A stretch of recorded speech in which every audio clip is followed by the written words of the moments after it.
Donc bonsoir mes élèves, je vais corriger le contrôle numéro 1 du semestre 2.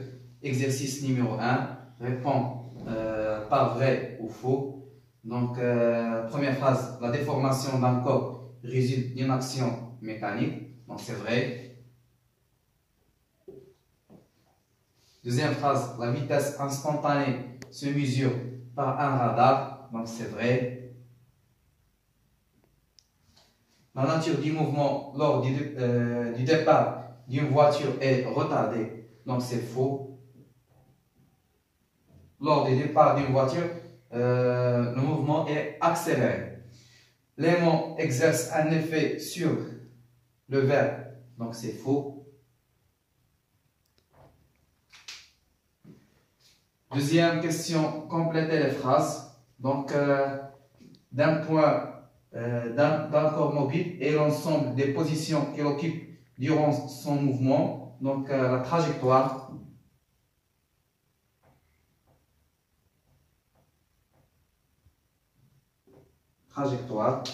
Donc si le corps change sa position par rapport au corps de référence, on dit qu'il est en mouvement.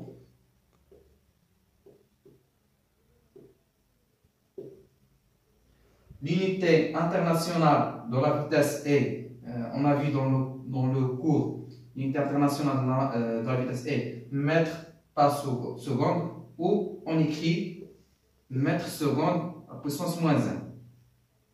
Mètres seconde à puissance moins 1. Troisième question, donnez deux facteurs influents sur dr, la distance de réaction. Donc les facteurs influents sur la distance de réaction, on a l'état du conducteur, on a l'état du conducteur,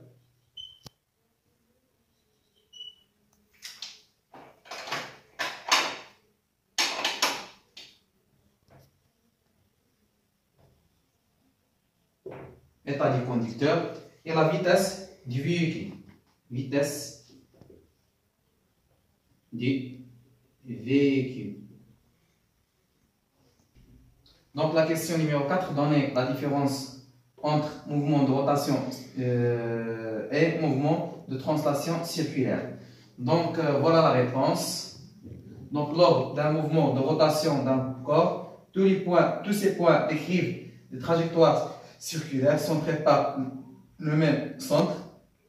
Mais dans un mouvement de translation circulaire, tous les points décrivent tous les points de corps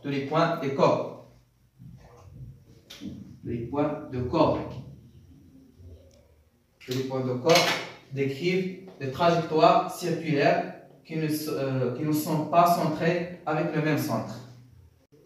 Donc, exercice numéro 2, partie A, on considère le schéma suivant. Donc, question numéro 1, faire le bilan des actions mécaniques exercées sur le ballon. Donc, on a l'action du fil sur le ballon, l'action de la Terre ou du centre de la Terre, l'action du mur sur le ballon. Donc, action du fil sur le ballon. On a action de la Terre sur le ballon. Action du mur sur le ballon. Question numéro 2. Déterminer le type de chaque action mécanique. Donc la première action mécanique, c'est maintenant des A, ou des B, des C. Donc A, action de contact, car on a un contact entre le fil et le ballon. Action de contact localisée. C'est une action de contact localisée. L'action mécanique B, c'est une action à distance répartie. Les actions à distance sont réparties. Action à distance répartie. c'est une action de mur sur le ballon, c'est une action de contact. On peut considérer cette action localisée, action de contact localisée. Donc, et partie B, la partie B, nous lâchons le ballon au moment T0 et nous enregistrons la position du ballon. Donc voilà le schéma. On a lâché le ballon et après une seconde, on enregistre une position du ballon. Après une autre seconde, on enregistre une position, ainsi de suite. Donc voilà le sens du mouvement. La flèche qui indique le sens du mouvement. Donc, question numéro 1, déterminer la nature de la trajectoire. Donc, cette trajectoire est rectiligne car les points sont alignés. Donc, trajectoire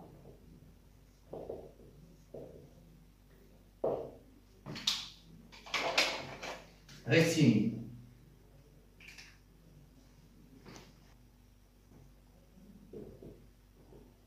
La trajectoire est rectiligne. Deuxième question, déterminer la nature du mouvement du ballon. Donc, observer les distances parcourues pendant la même durée. Donc, les distances parcourues pendant la même durée augmentent au cours du temps. Donc, la nature du mouvement est accélérée. Le mouvement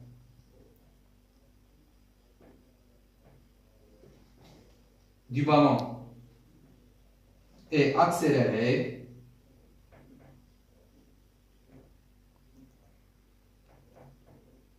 car les distances parcourues pendant la même durée augmentent au cours du temps. Donc la question numéro 3, déterminer la vitesse moyenne du ballon lorsqu'il tombe en mètres par seconde, puis la convertir en kilomètres par heure. Donc la distance parcourue par le ballon c'est 5 mètres. Allez, H est égal à 5 mètres. Pour la durée, donc on sait que Vm est égal à D sur delta T. Dans la relation avec, D c'est 5 mètres.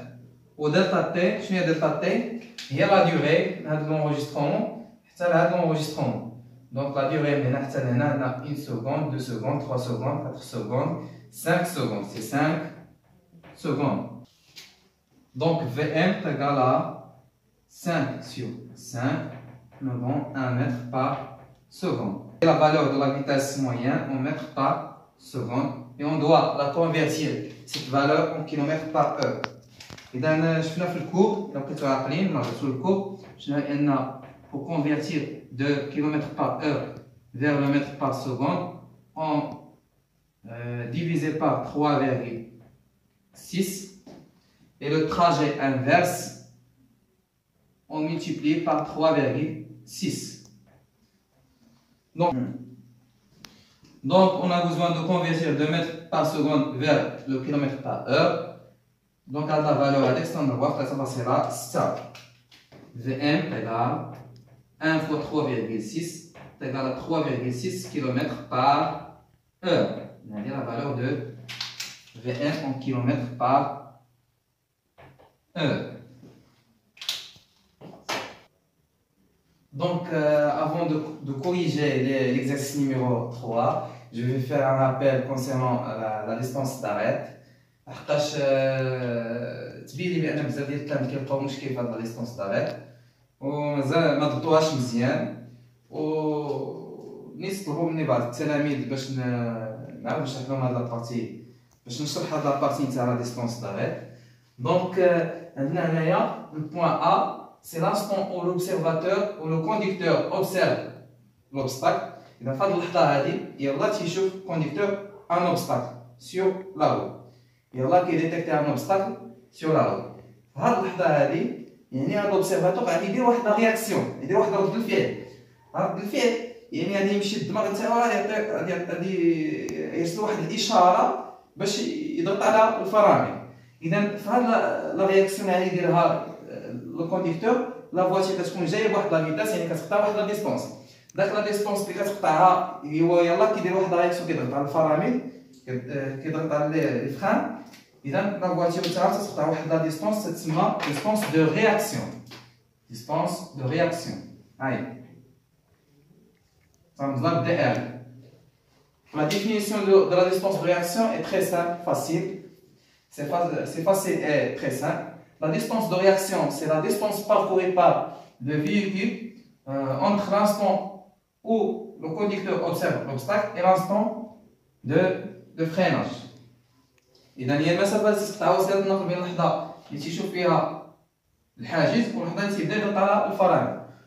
Et on calcule la distance de réaction par la relation suivante. La vitesse à l'instant où l'observateur, où le conducteur observe l'obstacle, fois le temps de réaction. Le temps de réaction a des mots de le temps pour faire une réaction. Donc, à la distance de réaction, calculer la distance de réaction à l'aide de la relation suivante. V fois TR. V représente la vitesse à l'instant où le conducteur observe l'obstacle. TR, c'est le temps de réaction. Le temps de réaction, le moteur 7, temps de réaction, 1 seconde, égale à 1 seconde si le conducteur est en état normal. إذا كان السائق في حالة صحية جيدة، يعني si le conducteur est drogué, donc le temps de réaction va augmenter. La distance de freinage, TF, c'est la distance parcourue par le véhicule entre l'instant de freinage et l'instant d'arrêt du véhicule. Donc, lors du freinage, la voiture, le véhicule parcourt une distance. Donc, cette distance s'appelle distance de freinage. Une fois que tu السائق على الفرامل ما تتوقفش وسيلة النقل مباشرة، ولكن تقطع واحد المسافة. هذه المسافة تسمى distance de freinage. La somme de ces deux distances, des deux distances représente la distance d'arrêt, DA. La distance d'arrêt, c'est la distance de réaction plus la distance de freinage. Donc, par définition, la distance d'arrêt, c'est la distance entre l'instant où le conducteur observe l'obstacle et l'instant d'arrêt du véhicule. Donc, définition de DA, distance d'arrêt, c'est la distance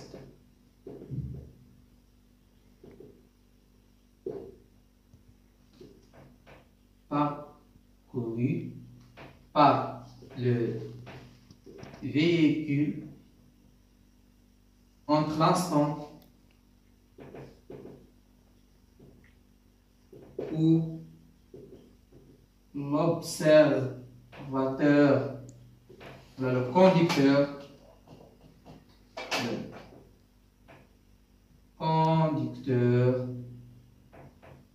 observe l'obstacle et l'instant d'arrêt du véhicule. Donc, voilà la définition de la distance d'arrêt. Donc, exercice numéro 3. Alors qu'une voiture se déplace sur une route sèche à une vitesse de 90 km/h, un chat est soudainement apparu traversant la route devant la voiture à environ 100 mètres.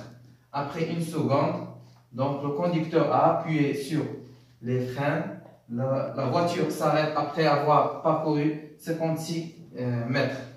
Donc, ce qu'on citera là, les données essentielles. Donc, la vitesse de la voiture à l'instant où l'observateur détecte le chat est 90 km par heure. La distance entre la voiture et le chat, c'est 100 mètres. Le temps de réaction, 1 seconde. La distance de freinage, c'est 56 km. C'est la distance de freinage, représente la distance de freinage. C'est le temps de réaction. Voilà la vitesse de la voiture à l'instant où l'observateur ou le conducteur observe l'obstacle. Donc la relation qui permet de calculer la distance d'arrêt, dA, est égale à dr plus df, avec dr, c'est v fois dr, la vitesse moyenne ou v fois dr, en direction. Donc pour calculer la distance d'arrêt, on doit convertir la vitesse en mètres par seconde. On doit exprimer la vitesse en mètres par seconde. Donc on a 90 km par heure. Donc c'est 80 divisé par 3,6. 3,6 nous donne une valeur en mètres par seconde. Fois le temps de réaction, et voilà, 1 seconde. Donc هذه باش عوضت هذه mètres par seconde. Le temps de réaction 1 seconde. On simplifie seconde par seconde et on obtient la distance de réaction en mètres. Donc la distance de réaction, c'est 25 mètres. Donc dA, c'est 25, distance de réaction, plus la distance de freinage, 56, donc 81 mètres. Donc, question numéro 2, la voiture s'arrêtera-t-elle avant ou après la collision avec le chat? Justifié. Donc, on a déjà calculé la distance d'arrêt. Donc, la distance d'arrêt, c'est 81 mètres. Et on a la distance qui sépare la voiture, la distance entre la voiture et le chat, c'est 100 mètres. Donc, on a distance d'arrêt inférieure à 100. Donc, la voiture s'arrête. La voiture s'arrête avant le chat. Donc, avant la collision, avant le chat, c'est-à-dire n'a pas de collision entre la voiture et le chat. Donc, la dernière question, qu'arrivera-t-il à la distance d'arrêt dA si la route est mouillée? Donc, si la route est mouillée, on a le cas d'une route sèche. Si la route est mouillée, la distance d'arrêt va augmenter. Donc, si la route est mouillée, la distance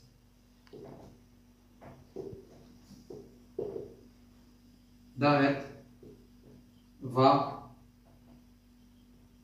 augmenter.